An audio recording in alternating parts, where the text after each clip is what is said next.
오늘은 잘 믿는 것 같은데 뭔가 부족해 보이는 이유, 잘 믿는 것 같은데 뭔가 부족해 보이는 이유라는 제목으로 하나님 말씀 증거하도록 하겠습니다. 10명의 나병 환자를 예수님이 고치는 사건입니다. 10명의 나병 환자가 고침받는 사건, 되게 유명한 사건입니다. 우리는 보통 이렇게 생각을 합니다. 9명은 그냥 가버렸고 한 사람은 돌아와서 감사했다, 뭐 그렇게 알고 있죠. 그러므로 9명은 나쁜 사람이고 1명은 좋은 사람이다. 항상 우리는 이렇게 선입견과 편견을 가지고 그냥 쉽게 이해해버립니다. 그러니까 깊이도 없고 제대로 알지도 못하는 것입니다. 그러니까 다 얄팍하게만 이해를 한다는 것입니다. 이런 식으로 깊이도 없고 제대로 알지도 못하면 어떤 일이 벌어지느냐, 신앙 자체가 슬로건이 돼버립니다. 슬로건 신앙. 그러니까 맨날 뭐 하자는 것밖에 없어요. 착하게 살자, 뭐 잘 살자, 또는 뭐 감사하며 살자, 뭐 이런 거죠. 하자 이런 겁니다. 오늘 이 내용은 그거보다 훨씬 더 깊은 내용이 있다고 생각을 하고 오해된 내용이라고 생각을 합니다. 두 가지로 살피겠는데, 첫 번째, 그 10명 모두 다가 믿음의 사람이었다는 것입니다. 한 사람만 믿음 있고 9명 믿음 없는 게 아니라 10명 다 믿음의 사람이었다는 거예요. 그리고 두 번째는 믿음의 사람이지만 이 단순한 믿음을 넘어서는, 저는 이게 감동이라는 단어를 쓰는데, 이 감동의 믿음이 돼야 된다는 것입니다. 예수님이 보여주는 포인트라는 거예요. 오늘 그걸 살피는 시간이 되었으면 좋겠습니다. 첫 번째로, 나병 환자 10명은 모두 다 믿음의 사람이었다는 것입니다. 이것이 우리가 이미 갖고 있는 선입견과 편견을 깨는 것이죠. 예수님이 지나가니까 나병 환자들이 소리를 질렀습니다. 12절 13절 보십시오. 한 마을에 들어가시니 나병 환자 10명이 예수를 만나 멀리 서서 소리를 높여 이르되 예수 선생이며 우리를 불쌍히 여기소서 하거늘. 왜 멀리 서서 그랬을까요? 이들은 untouchable, 불가촉, 천민 또는 병자들입니다. 유대인들은 나병을 어떻게 생각을 했느냐, 전염성도 있죠. 위험하다, 그건 맞습니다. 근데 전염성 있는 병이다, 그 정도로 본 게 아니라 저주받은 사람이다, 이렇게 생각을 했다는 거예요. 그래서 이건 영적 정신적인 징계입니다. 그래서 옆에 가지 않았다는 거예요. 그래서 옆으로 가면은 자기들이 소리 질러야 됩니다. 부정하다, 부정하다, unclean, unclean, 이렇게 소리를 질러야 된다는 거예요. 그러지 않고 가까이 가면 돌로 쳐 죽일 수도 있었습니다. 그러니까 무시무시한 일들이죠. 그러니까 완전히 사회적으로, 정신적으로, 뭐 영적으로 완전히 소외된 사람이었다는 것입니다. 그래서 멀리서 소리 질렀다는 거예요. 예수 선생님이여 우리를 불쌍히 여기소서. 예수님께서 여기서 참 특이한 반응을 보입니다. 보통 때 같으면 예수님이 어떻게 하셨죠? 그냥 불러다가 기도하죠. 뭐 병마야 물러가라, 뭐 이런 식으로 기도를 하든지, 아니면 예수님이 또 다른 부분에 보면 나병 환자를 만졌다는 얘기도 나와요. 예수님 대단하죠. 나병 환자를 만지면서 안수기도 하실 수도 있었습니다. 근데 그렇게도 하지 않았어요. 또 예수님은 병자를 고칠 때 이렇게 믿음 테스트를 하지 않습니까? 뭐 무엇을 해주기를 원하느냐, 뭐 낫기를 원합니다. 그랬더니 그 나아라 그러면서 뭐 내 믿음이 너를 구원했다, 뭐 이런 식으로 믿음 테스트를 할 때가 있다는 거예요. 여기서는 그것도 없습니다. 기도도 안 하고 만지지도 않고 믿음 테스트도 없고, 다만 예수님이 뭐라 그러냐, 그냥 가서 제사장들에게 너희 몸을 보이라 그래서 14절 보니까 가서 제사장들에게 너희 몸을 보이라 그랬더니 그들이 가다가 중간에 몸이 다 깨끗함을 받았다, 뭐 그런 얘기입니다. 저는 이걸 보면서 이 10명의 나병 환자들은 믿음이 대단하다고 생각을 합니다. 예를 들어서 나병을 다 고치고 난 다음에 이제 다 고쳤으니까 제사장한테 가가지고 인증받아, 그럼 그게 어려운 일 아니죠. 근데 지금 나병 그대로거든요. 고치기 이전이거든요. 오직 말씀만 듣고 가라 그랬더니 10명 다 가잖아요. 이게 믿음 대단한 거 아니에요? 만약에 제사장이 갔더니 안 고쳐졌으면 어떡할 거예요? 무모한 일이죠. 죽도록 얻어 터지다 왔겠죠. 그렇잖아요. 뭐가 낫다고 왔냐 그럴 거 아니에요. 근데 예수님이 가라 그랬더니 10명이 그냥 일사불란하게 다 갔다라는 것입니다. 따지지도 않고 묻지도 따지지도 않고 그냥 갔다라는 거예요. 대단한 믿음 아니에요? 성경에서 이렇게 묻지도 따지지도 않는 믿음을 대단한 믿음이라고 얘기하는 것들이 여러 군데 나오는데, 요한복음 2장에 나오는 가나의 혼인잔치, 예수님 어머니 마리아가 뭐라 그래요? 2장 5절 보니까 무슨 말씀을 하시든지 그대로 하라 그랬더니 그 하인들이 그대로 하잖아요.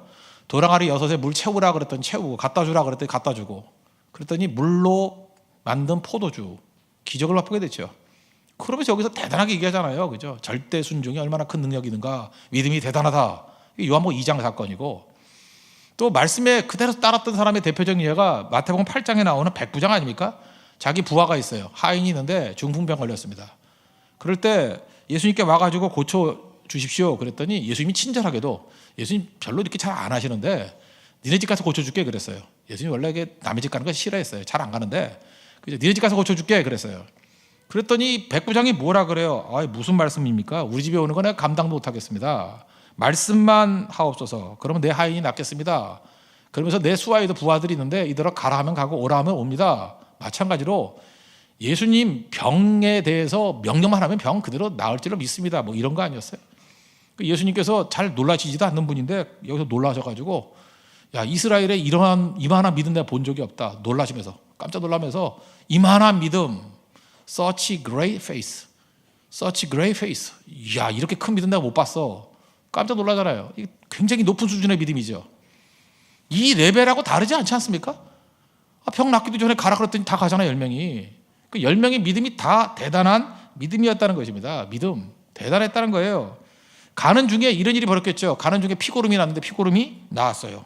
깨진 몸이 회복이 됐어요. 이게 뭉그러진 몸이 이렇게 회복이 됐어요. 그 중에 한 사람이 그렇겠죠. 야, 손이 지금 깨끗해졌네. 그럴 거 아니에요. 물컹물컹하던 손이 이게 완전히 뽀송뽀송해졌네. 어린아이 같이 됐네. 이 10명 전부 다 제가 볼 땐 100% 감격이 있었습니다. 또 감사라고 말하면 이들도 감사가 있었어요. 감사가 있었고 주체하지 못할 기쁨이 있었다는 거예요. 그렇죠. 야, 이게 웬일이냐. 내 이 중병에서 낫게 되었다. 불치병에서 낫게 되었다. 얼마나 기뻤겠습니까? 이들은 나병으로 인해서 사회적으로 격리돼 있었습니다. 그러다 보니까 얼마나 서름과 고통이 많았겠습니까? 병 자체도 힘든데 거기다가 저주받았다 그러니 얼마나 힘들었겠어요. 빨리 제사장한테 가가지고 회복됐다는 인증받고 싶은 마음이 없겠습니까? 그런 마음이 있었을 거라고요. 그래서 그들의 마음 가운데 너무 서럽고 힘드니까 빨리 가가지고 사회적 회복이 됐으면 좋겠다. 그립다. 그리고 그냥 제사장한테 간 거라고요. 그리고 또 예수님이 제사장한테 가라 그랬잖아요. 그렇잖아요. 명분도 있잖아요. 예수님 가라 그랬잖아요. 예수님 말씀대로 순종하는 거 아니고 또 가라고 해서 가는 거 아니에요? 이들을 뭐라고 탓할 거 없잖아요. 병 나았고 제사장한테 가라 해서 가고 있는데 이게 문제될 게 없지 않습니까? 그리고 모든 게 다 해결되고 난 다음에 돌아와서 예수님께 감사하겠다. 그렇게 마음 먹었을지 누가 알아요? 그거에 대해서 우리가 뭐라고 말할 수 없다는 것입니다. 이 9명은 규칙, 규례 이런 거 잘 지키는 사람의 모습이라는 것입니다. 또 하나, 인간은 다 자기중심적이에요. 그래서 이 9명의 나병 환자들이 이렇게 생각했을 거예요. 내게 감사한 마음이 있어. 우리는 항상 그러죠. 내가 마음속에 있으면 그게 난 줄 알아요. 내가 가난한 사람을 동정하면 내가 동정하는 사람이지 알고 옳은 거를 지지하면 내가 옳은 사람이지 알아. 그래서 우리는 다 그래요. 기도 안 하고 맨날 엎어져 자면서 나 기도할 마음은 있어. 성교는 죽어도 안 가면서 성교할 마음은 있어. 뭐 이런 거, 그죠? 성교할 마음은 있지만 미국 갈 거야. 뭐 이런 마음, 그죠? 뭐 이런 거 다 있다고요. 마음은 내가 없는 게 아니야. 마음은 다 있어. 그죠? 봉사할 마음도 있고 마음으로는 10번도 더 설거지하고, 그죠? 마음으로는 철학에도 매일도 하죠. 그죠? 마음은 있어. 그러면은 내가 표현 안 했을 뿐이지 내 마음에 있다 그러면서 합리화시켜 버린다는 거예요. 지금 9명의 이 나병 환자들 잘 보십시오. 합리적이잖아요. 그죠? 예수님 말씀 규례 다 지켰고 또 이해되죠. 얼마나 고통당했으면 제사장한테 이렇게 달려간다. 뭐 이해되잖아요. 지금 이 자리에 앉아 있는 사람은 내가 볼 때 90% 정도는 이 9명의 나병 환자 같은 믿음입니다. 믿고 순종하고 큰일 이루고 누가 탓하지 않아요. 그것도 믿음이에요. 믿음은. 근데 뭔가 아쉽죠. 아쉽고 뭔가 위로와 용기를 주지 못해요. 또 하나 중요한 단어인데 감동이 없어요. 감동이 없다고. 감동이. 믿는데 감동이 없어요. 그렇다 그러면 분명히 이거는 불완전한 믿음이고 예수님이 원하는 수준의 믿음은 절대로 아니라는 것입니다. 그래서 그 다음을 얘기하는 거예요. 오늘 포인트입니다. 단순한 믿음을 넘어선 감동의 믿음이 필요하다는 것입니다. 단순한 믿음이에요. 이건. 그걸 넘어선 감동의 믿음이 필요하다는 거예요. 그게 사마리아 사람의 믿음이었습니다. 사마리아 사람에게는 감동이 있죠. 15절 16절 보십시오. 그 중에 한 사람이 자기가 나은 것을 보고 큰 소리로 하나님께 영광을 돌리며 돌아와 예수의 발 아래에 엎드려 감사하니 그는 사마리아 사람이라. 중간에 병이 나으니까 제사장한테 달려가서 인증받기 이전에 이 사람 너무 감사한 거예요. 그래서 제사장한테 안 가고 예수님께 돌아와 버렸어요. 그게 무슨 얘기예요? 예수님 생각하는 마음, 예수님께 감사하는 마음, 예수님 그 사랑하는 마음이 있었다는 거예요. 그래서 다 잊어버리고 그냥 예수님께 와가지고 그냥 감사해요 그랬다는 거예요. 감동이 있죠. 그게 권리가 있습니다. 그게 합리적인 이유도 있어요. 이해심도 있어요. 다 받아들일 수 있어요. 얼마나 힘들면 저랬을까? 제사장한테 가라는 거 다 납득이 된다니까요. 그런데 예수님은 그 사람들을 얘기하는 게 아니고 돌아온 이 사람에 대해서 이게 진짜 영광스러운 믿음이야 이렇게 선언했다는 것입니다. 신앙은요 의무 문제를 넘어섭니다. 도리의 문제를 넘어서는 거예요. 우리는 의무 다하면 믿음 생활 다하는 줄 알고 도리를 지키면 도리해요. 그건 아무것도 아니에요. 그죠? 도리 이런 게 아니에요. 믿음이 뭔데요? 은혜에 대한 감격이 있어야 돼요. 은혜. 가슴이 움직여야 돼요. 사랑에 대한 어떤 반응이 있어야 되고, 감사에 대한 뭐 치밀어오는 이렇게 뜨거움이 있어야 돼요. 욱하고 속에서 나오는 뜨거움. 그게 믿음이에요. 그거 없으면 안 되죠. 한마디로 뭐예요? 감동이 있어야 돼요. 감동이 있으면요, 감동은 뭐라 그럴까? 인간미거든요. 인간미, 또 매력. 그 사람 만나면 인간미가 있어요. 그 사람 만나면 매력이 있어요. 거기서 감동이 나오는 거예요. 감동. 반드시 감동이 있어야 되는 거예요. 감동이. 인생 살다 보면 여러 두 가지는 꼭 있어야 되는 것 같아요. 하나는 명분이고요. 명분. 구멍가게를 차려도 명분 없이 차리면 망합니다. 여러분, 모든 일을 할 때 명분을 붙들어야 돼요. 명분이 있는 일을 하십시오. 사회생활에 50% 성공합니다. 또 하나는 감동을 붙드십시오. 감동 붙들면 거의 100% 승리예요. 항상 두 가지를 물어야 돼요. 명분이 있는가, 감동이 있는가. 명분도 있고 감동도 있으면 승리합니다. 어느 순간인가 명분이 약할 때가 있어요. 명분을 쌓아가야 돼요. 명분 있는 일을 해야 되고, 그리고 또 하나는 뭐냐? 감동이 있어야 돼요. 거기에 파워가 있다는 것입니다. 잘 보세요. 이 10명의 나병 환자들, 낫기도 이전에 그죠? 낫지도 않은 몸으로 제상을 다 가라 그랬더니 갔어요. 큰 믿음이죠. 가능성에 대한 믿음, 대단한 겁니다. 이게 믿음이 100%가 아니라는 거예요. 그런데 사마리아 사람, 이 한 사람은 어떤 거예요? 인격적인 관계의 믿음이에요. 예수님께 사랑하는 마음으로 돌아왔잖아요. 신뢰하고 의탁하는 거. 그 안에 감동이 있다는 거예요. 하도 추수감사절에 감사하니까 감사가 이제 지겹죠. 듣기도 지겹죠. 이해도 잘 안 되죠. 감사라는 말 저 빼버리고, 감사가 뭐예요? 감동이라. 감동. 억지로 하는 것 그런 게 아니고 감동이에요. 감동. 그게 진짜 믿음이라는 것입니다. 예수님이 목적인, 예수님을 사랑하는 것, 그게 목적인 사람. 예수님 사랑하십니까? 잘 보세요. 어떤 사람이 이렇게 얘기해요. 예수 왜 믿냐 그러면 천국 가려고. 맞기도 하지만 그거는 제가 볼 때 이 9명의 나병 환자의 믿음 수준이에요. 천국 가기 위해서 예수님 믿는다. 그럼 예수님 자체가 수단이 돼버리잖아요. 그래서 제가 볼 때 정답이라고 말할 수 없습니다. 천국이 왜 좋아요? 천국이 왜 좋아요? 요한계시록에 나온 것 같이 막 길바닥이 금으로 돼 있고 뭐 진주 돼 있고 뭐 그래서 좋은 거예요? 아닙니다. 천국이 왜 좋은 거예요? 예수님이 계셔서 좋은 거예요. 예수님이 목적이 되지 않는 한 다 문제가 된다는 것입니다. 심지어 예수 왜 믿느냐 그러면 어떤 사람은 행복해지려고. 행복해지려고 예수를 믿어요? 행복이 목적이라고요? 그럼 예수님이 수단 아니에요. 그 가짜 믿음이죠. 이런 사람은 항상 시험에 듭니다. 우리가 항상 시험에 드는 이유가 뭐냐면 예수님이 목적되지 않으면 다 시험에 들어요. 왜냐? 행복에 가기 위한 사다리가 예수님이라고요. 그건 언제든지 변질되고 언제든지 시험 들고 언제든지 깨질 수 있는 믿음이 될 수밖에 없다는 것입니다. 예를 하나 든다 그러면 어떤 목사님이 계셨는데 그 아이가, 딸아이가 이제 유치원이에요. 유치원인데 유치원에 갔더니 이제 스케이트를 배우더라는 거예요. 이제 피겨 스케이팅 이렇게 하는데 그냥 어린애들이 좀 못하면 못하는 거지. 글쎄 그걸 또 우열반을 나눴대요. 그래서 거북이 반이 있고 토끼 반이 있대요. 아니 그 유치원이라는 건 애들이 유치하니까 유치원 아니에요. 다 그게 그 수준이지. 그걸 유치원에서 무슨 거북이 반이 있고 토끼 반이 있어요. 그래서 또 부모라고 또 애써가지고 어떻게 하면 토끼 반에 갈까 이렇게 생각을 했는데 뭐 기초도 없는 애니까 당연히 거북이 반에 갈 거라고 생각했다는 거예요. 처음 타는 애니까. 근데 어떻게 됐는지 토끼 반이 됐더래요. 그러니까 부모는 얼마나 기뻐요. 토끼 반, 야호, 넌 진짜 타고난 운동신경이 있어. 아빠 닮아서 엄마 닮아서 하면서 막 굉장히 기뻐했는데 아이는 정작 기뻐하지 않더라는 거예요. 왜 그러냐 그랬더니 애들이 너무 많이 와가지고 3반으로 만들었어. 그런데 독수리 반이 있어 그러더라는 거예요. 그러니까 토끼 반이라도 만족이 없는 거예요. 독수리 반이 있다는 거에 대해서. 비교죠, 비교. 또 시간이 지나가지고 얘가 스케이트를 더 많이 타가지고 더 잘하게 됐다는 거야. 이제는 어디 갔냐? 비행기 반에 들어갔다. 비행기 반. 얼마나 빠른지 비행기. 그래서 부모가 막 기뻐했는데 얘는 하나도 기쁘지 않더라는 거예요. 왜냐? 로켓 반이 있대요. 그러니까 지금 어린아이의 이 태도지만 이걸 통해서 알 수 있는 게 뭐예요? 비교하는 사람이 절대 만족 없어요. 행복을 목적으로 두면요 행복하지 못합니다. 항상 불행해요. 항상 불행하다고. 왜 그러냐 하면 나보다 더 나은 게 있기 때문에. 내가 원하는 상태는 이 세상에 없습니다. 여러분 명심하십시오. 내가 원하는 상태 이 세상에 존재하지 않아요. 내가 원하는 남자, 이상적인 남자 이 세상에 없어요. 내가 원하는 이상적인 여자 그런 것도 없고 이상적인 가정도 없고 세상에 절대로 여러분이 상상하는 그런 이상적인 거 없습니다. 없으니까 이상해요. 그래서 이상하다 그러잖아요. 없어요 그런 거. 이상적인 게 절대 없습니다. 그 세상의 행복을 목적으로 삼는 사람들은 허상을 추구하고 살아가는 거예요. 왜냐하면 항상 더 나은 것이 있기 때문에 그래요. 제가 학교 다닐 때는요, 우리나라 되게 추웠습니다. 영하 15도 막 이랬어요. 20도. 그럴 때 되게 많았어요.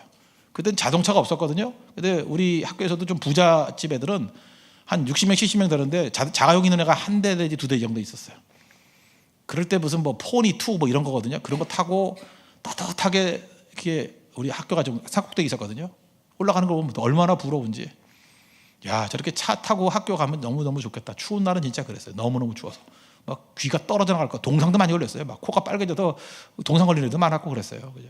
그랬었는데 그때는 자동차 자체가 부러운 거였어요. 근데 지금 자동차 다 있잖아요. 거기 다 있잖아요. 몇 대씩 있잖아요. 부러워요? 중고차라고 싫어하고 새 차 아니라고 싫어하고 그러지. 외제차 아니라고 싫어하고 그러지. 잘 보세요. 그때 있는 거 다 원했잖아요. 지금은 토끼반 듣는데 독수리반 있다고 싫어하는 거 똑같잖아요. 옛날에는요, 그냥 먹는 거에 만족했어요. 하도 굶는 게 많아가지고. 배부르면 됐거든요. 배부르면. 지금 배고파서 불행한 사람 있어요? 아니잖아요. 지금은 다른 거에 있잖아요. 세상에 행복 추구하면 절대 행복할 수 없습니다. 불행해진다는 거예요. 어떤 사람이 백만장자가 돼가지고 자살했대요. 우리는 백만장자 그럼 되게 좋아하잖아요. 이유가 뭐냐? 억만장자였대요. 망해서 백만장자 돼가지고 좌절해서 자살했대요. 그러니까 돈 없는 사람은 백만장자만 돼도 대단한 거지만 억만장자였던 사람은 그게 죽을 일이에요. 세상에 비교를 놓고 가면 절대로 만족할 수 없다는 것입니다. 그러므로 예수님이 수단이 되는 그 순간에 우리 믿음은 무너지는 거예요. 그래서 예수를 믿는다, 예수님을 믿는다, 이 말은 뭐로 바뀌어야 되냐면 예수님을 사랑한다라는 의미로 바뀌어야 돼요. 그게 믿는 거예요. 예수님을 믿는다. 그걸 해석을 어떻게 하냐? 예수님을 사랑한다. 이건 또 다른 말로 하면 예수님 한 분만으로 충분하다. 예수님 한 분만으로 만족하다. 예수님이면 나는 흔들림이 없어. 거기까지 가기를 원한다는 것입니다. 그게 진짜 믿음이에요. 진짜 믿음. 우리에게 어떤 그 여자 청년 이야기 하나 해드릴게요. 얼마 전에 우리에게 징계편을 하지 않습니까? 징계편에서 다 섞어버렸습니다. 어떤 진이 좋은 진이에요? 친한 친구 있고 좋은 지도자 있고 좋은 선배 있고 좋은 환경이 있는 뭐 그런 데가 좋은 데 아니에요? 그렇게 좋은 진 되기를 원하는 마음이 있는 건 나쁘지 않다고 생각합니다. 그런데 그 자매에게는 그런 조건이 하나도 필요 없었어요. 그 자매는 마음속에 어떤 사모하는 어떤 형제가 하나 있었습니다. 그 형제 허락도 안 받고 뒤에 가서 맨날 기도하고 침 바르고 그랬어요. 그죠? 그 형제는 모릅니다. 계속 기도했어요. 그런데 어떤 일이 벌어졌냐? 오랫동안 기도했는데 징계편을 했습니다. 그랬더니 할렐루야예요. 같은 진이 된 거예요. 같은 진이. 그 다음 또 할렐루야. 같은 팀이 된 거예요. 그리고 얼마 전에 같이 밥을 먹었대요. 옆자리에서. 우연히 그냥 같이 먹었대요. 너무너무 기뻐가지고 기도의 응답이다. 하나님이 살아계심을 느꼈다. 막 그러면서 저한테 기쁘다고 선물을 사왔어요. 제가 그랬어요. 번지수를 잘못 찾았다고. 나한테 주는 게 아니고 거기 줘야 된다고. 그래도 창피해서 못 주겠대요. 저한테 줘가지고 제가 수지 맞았죠. 그렇게 됐던 적이 있습니다. 거기 잘 보십시오. 좋은 진이 되는 거의 조건, 뭐 좋은 친구, 지도자, 선배, 환경, 그 자매한테는 아무 소용 없었어요. 딱 하나예요. 그 형제 있으면 좋은 진이에요. 그게 바로 뭐예요? 사랑이에요. 사랑. 천국이 왜 좋아요? 금으로 포장되어 있고 진주 있기 때문이 아니라 예수님 계시기 때문에. 그게 감동입니다. 감동. 그게 흔들리지 않는 믿음이라는 게 그게 진짜 믿음이라는 거예요. 그래서 감동이라는 건 뭐냐 하면 세상 사람들이 흔들리는 외적인 조건에 흔들리지 않냐고 전혀 다른 변수, 다른 이유가 나올 때 감동받는 거예요. 사람들이. 미국 남부 휴스턴에 가면은 그 세인트 루크 미셔너리 바티스트 처치라는 데가 있어요. 너무 기니까 약해서 그냥 세인트 루크 처치라고 합시다. 성누가 교회. 성누가 교회. 이 교회 담임 목사님이 티모시 슬로안이라는 목사님이에요. 그 지역이 백인 지역이거든요. 백인 지역인데 담임 목사님은 흑인이에요. 참 특이하죠. 이런 교회 드물어요. 백인 지역이고 대다수의 교인들이 백인인 것 같은데 흑인 목사님이에요. 흑인 담임 목사님. 아주 특이한 분인데 이번에 설교 가운데 이런 얘기가 있어요. 어떤 젊은 여자 성도가 찾아왔답니다. 찾아왔는데 막 우는 거예요. 너무 가슴 아픈 일이죠. 왜 우느냐 하면 남편이 교통사고로 죽었어요. 근데 죽은 그 남편의 나이가 26살. 그리고 이 여자분은 나이가 한두 달 어리다 그러니까 한 24살쯤 된 것 같아요. 24살. 근데 아이가 3명이에요. 여러분 26살에 시작도 안 했는데 여기 벌써 아이가 3이에요. 그죠? 그러니까 참 답답하겠죠. 슬픔의 무게가 너무너무 무거우니까. 젊은 나이에 과부가 됐고요. 아이를 키워야 되고 막막하다는 거예요. 너무너무 고통스러우니까 말도 안 하고 우는 거예요. 여러분 이렇게 고통당하는 사람이 있을 때는요, 함부로 말을 거는 거 아닙니다. 저도 고통을 당해봤는데 고통당할 때 뭘 이렇게 시시껄렁한 말하는 사람이 화가 나요. 그런 말 하면 안 돼요. 그냥 가만히 옆에 있어주는 게 좋아요. 정답 말하는 것보다 엉터리가 없어요. 뭐 고통당할 때 그러죠. 기도해라, 뭐 회개해라, 합력하여 선을 이룬다. 저 목사예요. 다 알아요. 아는데 그런 말을 하는 바보들이 있어요. 뭐 로마서 8장 28절에 읽어라. 외워요. 난 외워 그거. 네? 그 다음에 뭐 터널로 지나가면 언젠가는 뭐 나온다. 내가 했던 설교에 나한테 그거 하면 어떻게 그거. 그죠? 뭐 기도의 팀을 찾아라. 뭐 또 어떤 사람 그래요. 뭐 시간이 약이다. 성경에 그런 말 없어요. 그죠? 뭐 그런 거. 또 심지어 성경에 이르기를 그죠? 하늘은 스스로 돕는 자를 돕는다. 성경은 없는데 그런 소리 하고 있어요. 세상에 제일 얄미운 게 뭐냐면 이해하는 척 또는 뭐 위로하는 척 하는 거 정말 힘들어요. 진짜 좋은 건 뭔지 아십니까? 옆에 같이 아픔을 가지고 있는 거예요. 그냥 굳이 말한다 그러면 나는 항상 내 편이야. 뭐 이 정도 얘기하든지 나는 너를 결코 떠나지 않을 거야. 뭐 이 정도. 그렇게 같이 있어주는 거예요. 근데 이 티모시 슬로안 목사님은 참 지혜로웠던 것 같아요. 그냥 같이 아픔을 공유하고 충분히 울라고. 우리 속에 있는 슬픔은 쏟아내야 되거든요. 쏟아내는 거 충분히 쏟아내라고. 그냥 같이 있었대 말없이. 그래서 같이 아픔을 공유하면서 이 여자분이 한참 울다가 이렇게 얘기하는 거예요. 이제 말이 나오기 시작합니다. 이제 슬픔이 웬만큼 이제 잦아든 거죠. 하나님이 내게 왜 이렇게 큰 고난을 주시는지 모르겠습니다. 그러면서 자기의 신세를 얘기하는 거예요. 저는 돈도 없고 또 의지할 것도 없고 아무것도 없습니다. 제 인생 가운데 이렇게 비참해질 수 없어. 이거보다 더 비참해질 수 없을 만큼 제 상황이 비참합니다. 더 떨어질 수 없을 만큼 그죠? 완전히 바닥으로 떨어져 있는 상황입니다. 뭐 이렇게 푸념을 쭉 얘기하는 거예요. 너무 안타깝죠. 사실이고 너무 그 고통 속에 있고. 근데 그쯤 돼가지고 무슨 소리가 나오든 간에 뭐 할 수 없는 거 아니에요. 근데 그 여자분이 그렇게 얘기하고 난 다음에 그렇게 얘기하더래요. 그러나 목사님, 나는 주님을 의지하고 싶습니다. 그러더라는 거예요.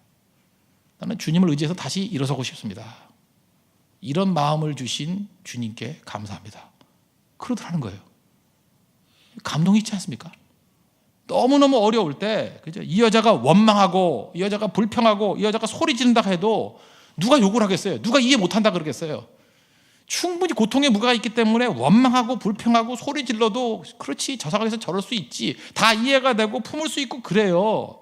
혹시 권리가 있다 그러면 그런 권리는 없습니다. 그러나 혹시 권리가 있다 그러면 원망할 권리 이 여자는 있잖아요.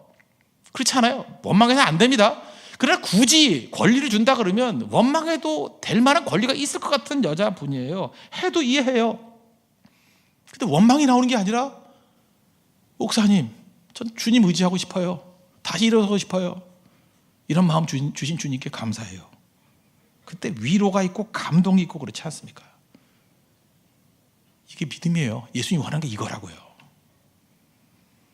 여러분 만사형통 뭐든지 잘 되고 그죠? 뭐 만가지 은혜를 받았으니 뭐 안 되는 게 없어요. 뭐 자녀들 공부 다 잘하고 건강하고 키도 크고 뭐 잘생기고 성형도 안 했어요. 뭐 이러면서 그죠?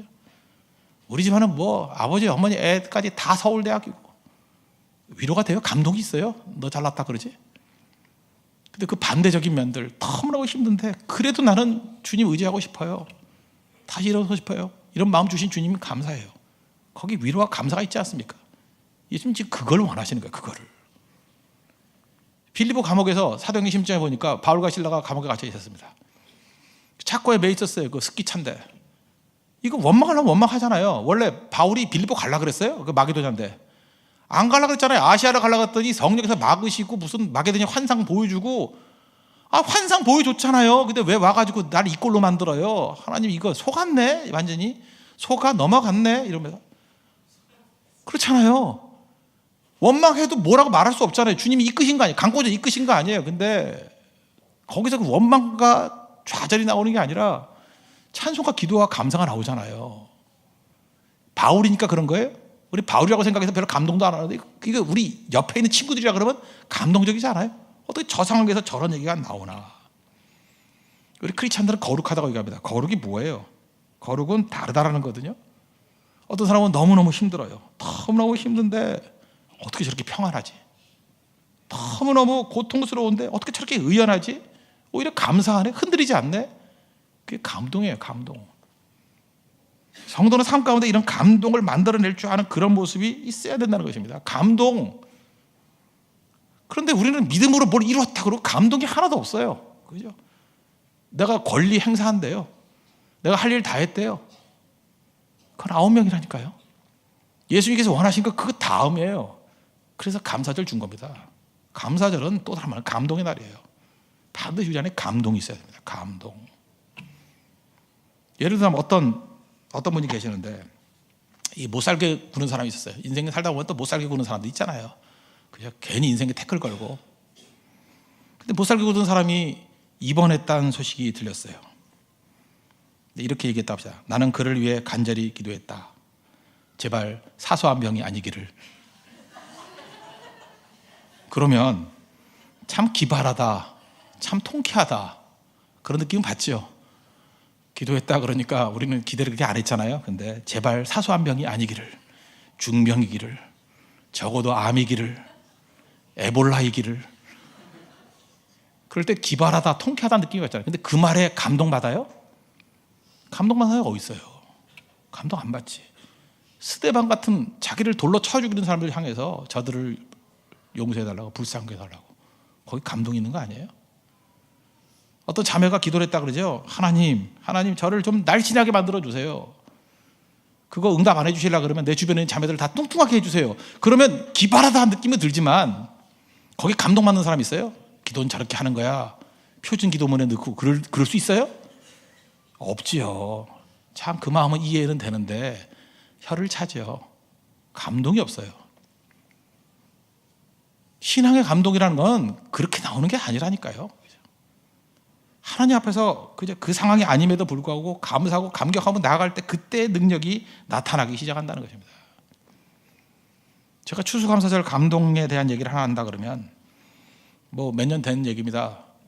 지금 돌아가신 권사님이에요. 이분은 추석 때마다 저한테 선물을 해주셨습니다. 선물 뭐 큰 거 아니에요. 가난한 분이니까. 꼭 배를 사오는데 배를 주면 그래도 한 박스는 줘야 될 거 아니에요. 꼭 반 박스를 들고 와요. 돈이 없어서 그런 것 같아요. 반 박스. 그럼 반 박스면은 그 반에 무슨 신문지 같이 채워가지고 이렇게 흔들리지 않게 와야 될 거 아니에요. 이걸 반을 채워놓고 흔드니까 거의 멍이 들어가지고 배가 한자 배 주스가 돼가지고 와요. 뭐 씹을 것도 없어요. 그냥 넣으면 다 녹아요. 그런데 한 해는 경기가 안 좋았는지 반 박스도 못 들고 오시고 2개를 들고 왔어요. 2개 신문지에 싸가지고 와가지고 뭐 앉으시길래 제가 하나 깎아 드렸습니다. 그랬더니 사양도 안 하고 다 드세요. 잘라도 먹고 저는 결국은 갈비밖에 못 먹었어요. 한 해. 그래서 제가 물어봤죠. 나중에 부교육자들한테 저분 뭐 하시는 분이야 그랬더니 이 박스 이런 거 주워서 모으시는 분이에요. 주워 팔고 뭐 빈종이 주워 모으고 그러는 분이래요. 하루에 얼마 버냐 그랬더니 한 5,000원 번대요. 많이 벌 때 10,000원, 5,000원 번대요. 5,000원. 그럼 30일 내내 번다 그래도 15만 원 아니에요. 10,000원쯤 번다 그러면 내가 볼 때 한 15만 원, 10만에서 20만 원 버는 분이에요. 그리고 정부에서 돈이 좀 나온답니다. 한 15만 원, 20만 원. 한 달에 30만 원 갖고 사는 분이에요. 30만 원, 40만 원 갖고. 근데 그런 분이 그때 배값이 좀 비쌀 때였어요. 7,000원, 8,000원 할 때 하나에. 그러니까 2개 샀을 때 적어도 15,000원 줬다고. 그 자기가 일하는 거에 3일분 노역이에요. 그 2개를 들고 왔어요. 그 얘기를 들으니까 못 먹겠어요. 하나를.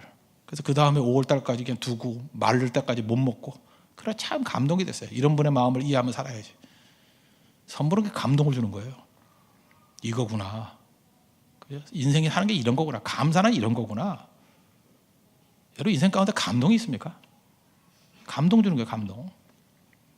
지난 9월 달에 말레이시아 선교 갔었습니다. 선교 갔다가 우리 선교사들은 선교하고 있을 때 저하고 이제 오감재 장로님하고 이제 선교사님들 모임이 있었습니다. 그래서 식사 대접하러 갔어요. 갔는데 말레이시아 선교사님만 온 게 아니고 그 자리에 에콰도르 선교사님이 오셨더라. 부부가 오셨는데 그 사모님은 글쎄 식사를 하면서 말 한마디를 안 하세요. 그리고 계속 우시는 거예요.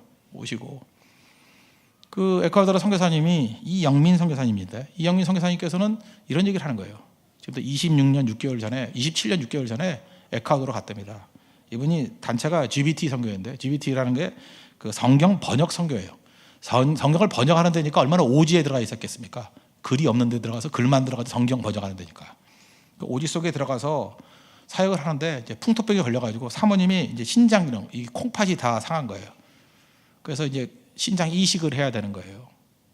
이제 그런 상황에 놓였습니다. 놓여서 이제 한국에 들어왔는데 이게 파송 교회들도 다 없어져 버리고 한국 교회가 지금 뭐 다 어려움 당하지 않습니까? 어려움 당하고 큰 교회들은 맨날 싸움이나 하고 이래가지고 뭐 선교사 도울 일도 없고 도울 수 있는 능력도 없고 돌아왔더니 막막한 거예요. 병원비도 없고 답답한 거죠. 27년 동안 선교에서 죽도록 고생하고 돌아왔는데 이제는 어디도 찾아갈 데도 없다는 거예요. 찾아갈 데도. 상황이 그렇게 됐다는 것입니다.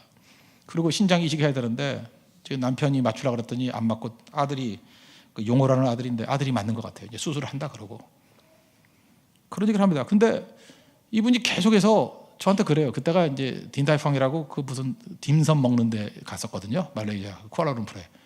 그랬더니 좀 더 시켜달래요. 그래서 왜 그러냐 싸간다고. 뭐 왜 싸가려고 그랬더니 아침 먹을 게 없대. 그래서 사모님 너무 생각하는 거예요. 사모님 그 식사 준비 못하니까 굶을까 봐. 그래서 제가 기쁜 마음으로 더 싸서 드렸어요. 더 싸서 더도 무지하게 많이 싸갔어요. 이렇게 싸가지고 제가 그 아내를 사랑한다는 마음도 가졌지만 참 미안해하는구나. 참 미안한 남편의 모습을 봤어요. 저는 기도하다가 이런 생각이 가졌습니다. 이분 그 사모님 이름이 김명숙 선교사님인데 그 오카노 목사님 그 옆에서 국제제자훈련원이라고 있지 않습니까? 거기서 그 대표로 있던 김명호 목사님의 친동생이에요. 여동생이에요. 근데 아마 뭐 큰 교들도 지금 뭐 어려운가 보죠. 뭐 잘 안 되는 것 같아요. 병원비도 없고. 지난주에 제가 설교했죠. 감사절의 목적이 뭐냐? 하나님께서 우리에게 감사절을 주신 이유가 뭐냐? 우리에게 복 주시려고. 또 하나는 뭐예요? 어려운 이웃들에게 기쁨을 주려고. 우리 감사절 헌금이나 우리 감사절에 하는 모든 것들을 좀 어려운 이웃들에게 기쁨이 되었으면 좋겠어요. 그 중에 하나, 저는 이영민 선교사님 가정에 기쁨이 됐으면 좋겠어요. 병원비 좀 대주면 어때요? 그죠? 회복되고 다시 건강한 모습으로. 지금 이 사모님의 꿈이 뭔지 아십니까? 한국에서 재미없대요. 못 살겠대요. 27년 동안 살았더니 친구들은 다 에콰도르 사람들이고 한국에 아는 사람도 없대요. 재미도 없대요. 빨리 회복돼가지고 에콰도르로 돌아가는 게 꿈이다.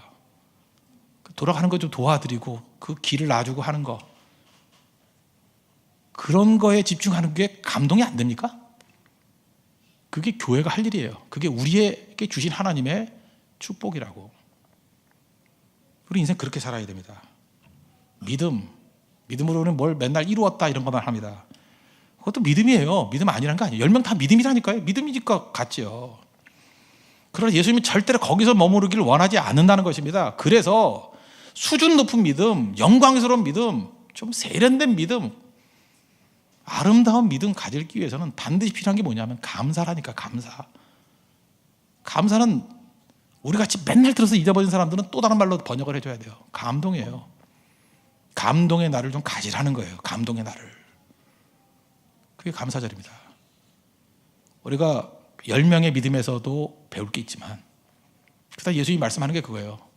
제사장한테 가가지고 자기 그 회복됐다는 걸 인증받고자 하는 마음이 왜 없었겠어요. 근데 그것을 적고 돌아왔던 사마리아 사람, 정말 감동적이지 않니? 난 좀 이런 사람 되길 원해. 그게 예수님 말씀이라는 거예요. 자, 우리 홍대세계가 이런 감동이 있는 교회, 감동을 추구하는 믿음을 갖는 우리 거룩한 공동체 되길 바랍니다. 주님이 그걸 원하십니다. 그런 승리를 맛보는 믿음의 종 되기를 축원합니다. 다 같이 기도하겠습니다. 이 시간에 믿음을 뛰어넘는, 믿음보다 더 큰 단순한 믿음을 넘어선 감동의 믿음이 임하는 종들 되게 해달라고 기도하시고, 또 오늘 저녁엔 또 이영민 선교사님 우리 오십니다. 오실 때 우리 잘 섬기고 그 가정이 회복이 되고 그 가정이 정말 소망을 갖고 에콰도르로 돌아갈 수 있도록 이끌어 달라고 다 같이 하나님 앞에 간구하도록 하겠습니다.